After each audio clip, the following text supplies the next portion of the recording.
It all began on the steppe. On the backs of the first domesticated horses, a wild and warlike people rode across the sweeping plains of the Russian steppe. They rode into the heart of Europe, decimating the local populations and bringing with them death and plague. Behind them, on wagons whose wheels were painted with the sign of the sun, followed their women and children in great caravans.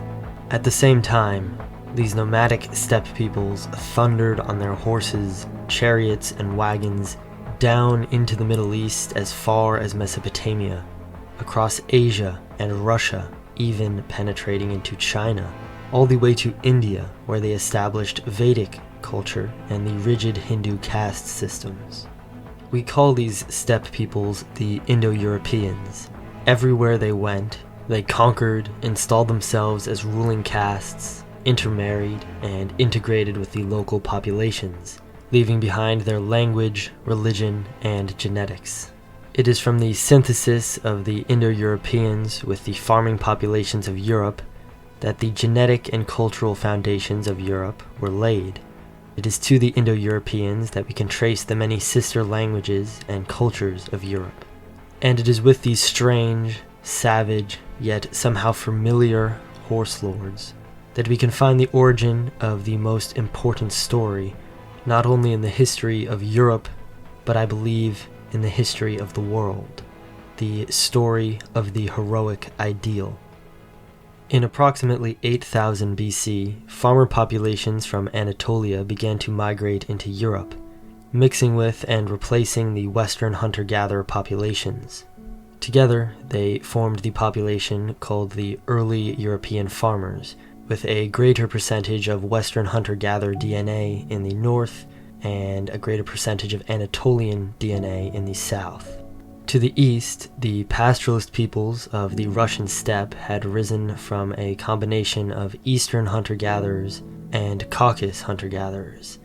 The first wave of Indo-Europeans came into Europe around 3000 BC and consisted of the Yamnaya, named after the grave mounds which they left behind. We use the term Indo-Europeans to refer to the Yamnaya and their various offshoots, branches, and related cultures, similarly to how we use the term Germanic peoples, or the ancient Greeks. The corded ware, bell-beaker, Sintashta, and Andronovo cultures all derived a large portion of their ancestry from the Yamnaya, and can all be considered Indo-European peoples. The same goes for the peoples who moved east. While agriculture had allowed the Anatolian farmer populations to move into and dominate Europe, the domesticated horse and the technology of the wheel, the wagon, and later the chariot is what allowed the Indo-Europeans to expand so rapidly. But what drove their expansion? You awake to screaming in the night. You leap from your bed and take up your bow and arrow. You motion for your wife and children to stay inside, and step out of your hut into the light of the full moon. At once, a massive figure catches your eye. It is advancing towards you between the straw huts. Its gait is like that of a man, but it stands twice as tall, and its fur gleams silver in the moonlight. Dread and terror grip you. You raise your bow to shoot, but your hands are trembling. You have heard the rumors. Wolfmen roaming the countryside. In the dead of night, they appear with no warning, riding the backs of horses. They burn and pillage, plunder women and food, and then they are gone as quickly as they appeared, like demons vanished into the night. You loose your arrow, but it is too late. The last thing you see before the axe splits open your chest is a savage face with teeth bared in a snarl, not the face of a wolf, but a man. All across Europe, we receive the myth of the werewolf, meaning man-wolf in Old English. In Norse and Germanic culture, we have the infamous berserker warriors, who would enter into a rage-driven battle frenzy. They were referred to as wolf-skinned or wolf-coat. Similarly, the name Odin may have originally meant something like frenzy, rage, or madness, and Odin is closely associated with wolves. In ancient Greece, Lysa, derived from Lykos, meaning wolf, was the spirit of fury, madness, and rabid animals. The same is true in the Latin tradition, and Romulus and Remus, the founders of Rome themselves, were raised in the wilderness by a she-wolf. In Book 10 of the Iliad, by far the strangest and most out-of-place chapter, Diomedes and Odysseus don animal skins and raid the Trojan camp by night. This episode is so strange because the Iliad places emphasis on kleos, glory gained in battle, which can only be achieved if people see your heroic deeds, hence the gleaming polished armor and horsehair plumes. In the night, shrouded in animal skins and darkness, there is no glory. But in the broader traditions of Europe, it does not seem out of place.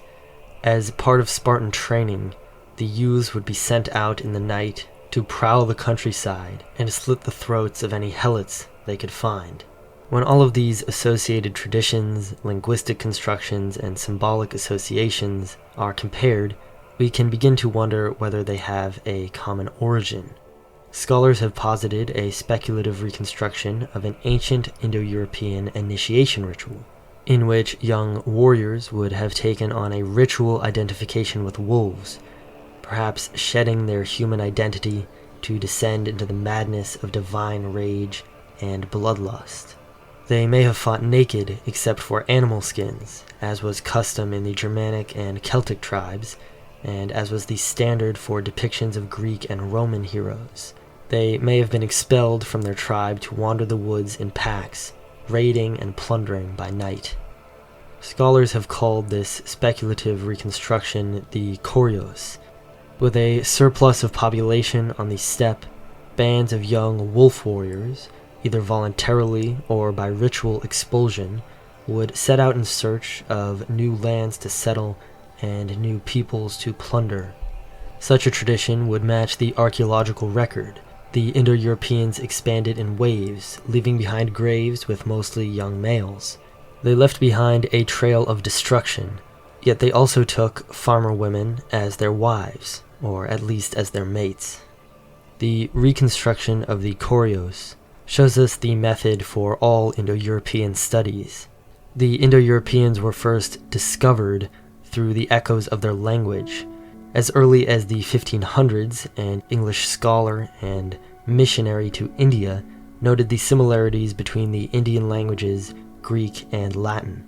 In 1786, Sir William Jones, a scholar of linguistics, said the following during one of his lectures, quote, "The Sanskrit language, whatever be its antiquity, is of a wonderful structure, more perfect than the Greek, more copious than the Latin, and more exquisitely refined than either, yet bearing to both of them a strong affinity, both in the roots of verbs and the forms of grammar, than could possibly have been produced by accident.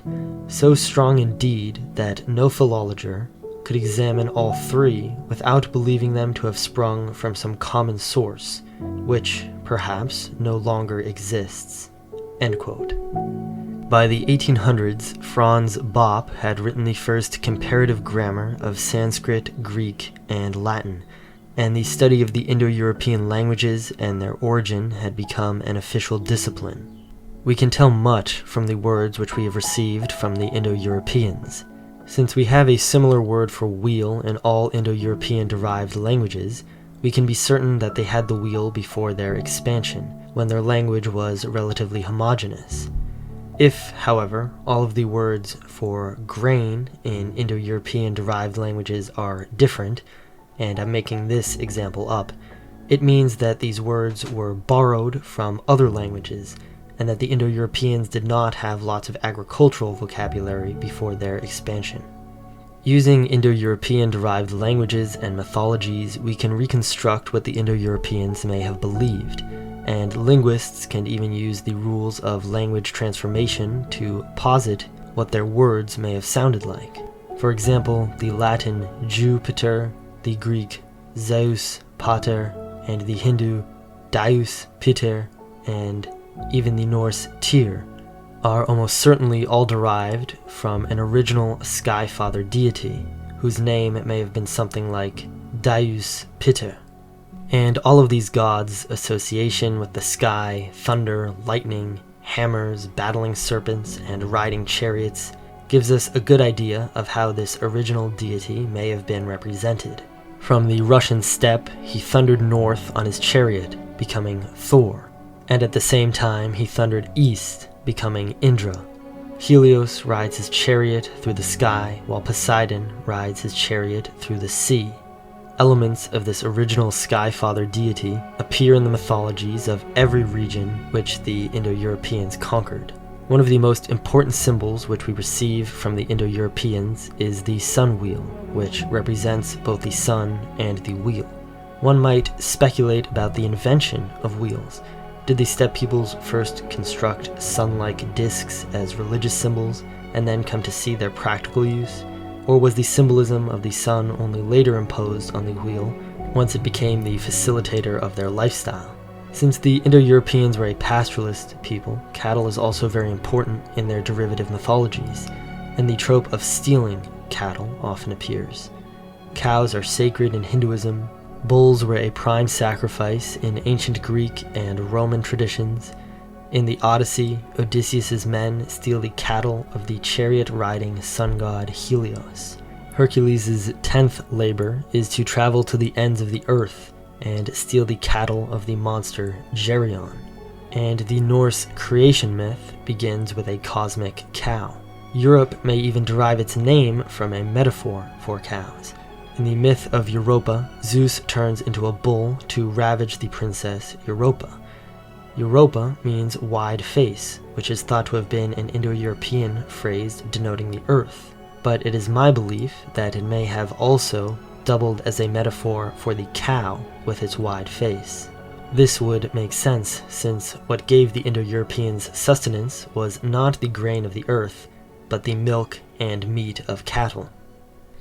The Scythians, as recorded by Herodotus, may give us the best recorded example of what the ancient Indo-Europeans may have been like. The Scythians were a nomadic people from the Pontic-Caspian steppe who were employed as royal bodyguards across Europe and the Near East. Herodotus recounts that they were nearly undefeated in battle, since using their horses, they could attack and flee as they pleased. Concerning the Scythians, Herodotus writes, quote, "They have no precise limit of age laid down for their life, but when a man becomes very old, his nearest of kin come together and slaughter him solemnly, and his cattle also with him, and then after that they boil the flesh and banquet upon it. This is considered by them the happiest lot, but him who has ended his life by disease they do not eat, but cover him up in the earth, counting it a misfortune that he did not attain to being slaughtered. They sow no crops, but live on cattle and on fish, which they get in abundance from the river Araxes. Moreover, they are drinkers of milk. Of gods they reverence the sun alone, and to him they sacrifice horses. And the rule of the sacrifice is this: to the swiftest of the gods they sacrifice the swiftest of all mortal things." End quote. The tale of the slaughter of kinsmen and cattle may be distorted, but it echoes the sentiments found in all Indo-European warrior cultures. Better to die young in battle than of old age or disease.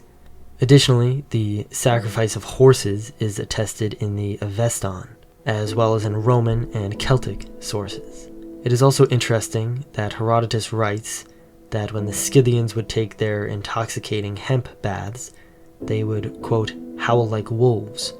Concerning another of the Scythian tribes, Herodotus writes, quote, "These men, it would seem, are wizards, for it is said of them by the Scythians, and by the Hellenes who are settled in the Scythian land, that once in every year each of the Neuroi become a wolf for a few days, and then returns again to his original form.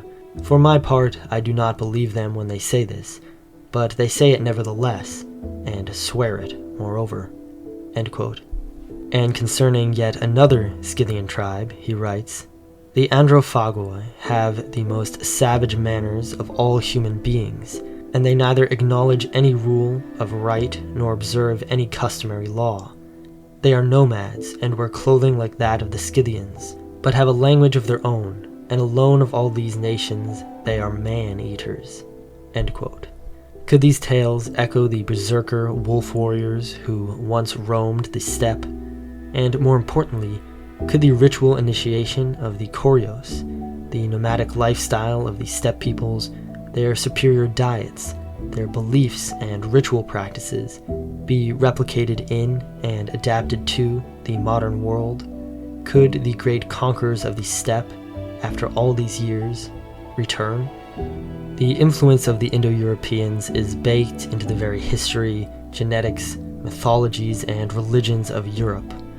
All across Europe, from the east to the British Isles, we find the worship of the Sky Father, the Great Thunderer, as well as reverence for the sun and the use of sun discs, wheels, crosses, and other solar symbols. Even in Christianity, the worship of the sun, through the solar symbolism of the dying and rising Christ, was preserved.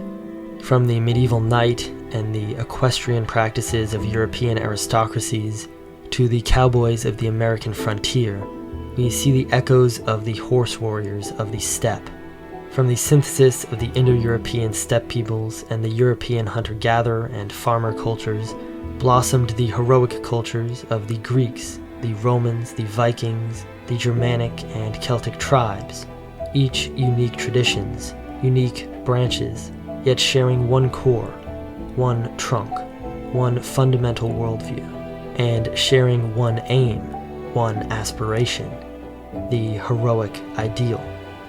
In every age, from its origin on the Russian steppe, through the Greeks and Vikings, Homer and the Havamal, to the knights of Arthurian Romance and the heroes of great westerns, preserved in modernity by writers like Mishima and Nietzsche, the heroic ideal has been the fulcrum of Western identity and the aspiration of all heroic cultures. And now it is up to us to carry on that ideal, to enrich it, to embody it, to fulfill it. For I assure you, as long as we live and breathe, as long as we can remember and move forward, the sun has not yet set on the age of heroes. Be honest, are all of us riding toward death? Yes, we are. And since we're dying anyway, you're saying that it's better if we at least die fighting? I am. Everything that you thought had meaning, every hope, dream, or moment of happiness, none of it matters as you lie bleeding out on the battlefield. We all die. But does that mean our lives are meaningless? Does that mean that there was no point in our being born? Would you say that of our slain comrades? What about their lives? Were they meaningless? They were not! Their memory serves as an example to us all! The courageous fallen, the anguished fallen! Their lives have meaning because we, the living, refuse to forget them! And as we ride to certain death, we trust our successors to do the same for us! Because my soldiers do not buckle or yield when faced with the cruelty of this world! My soldiers push forward! My soldiers scream out! My soldiers rage!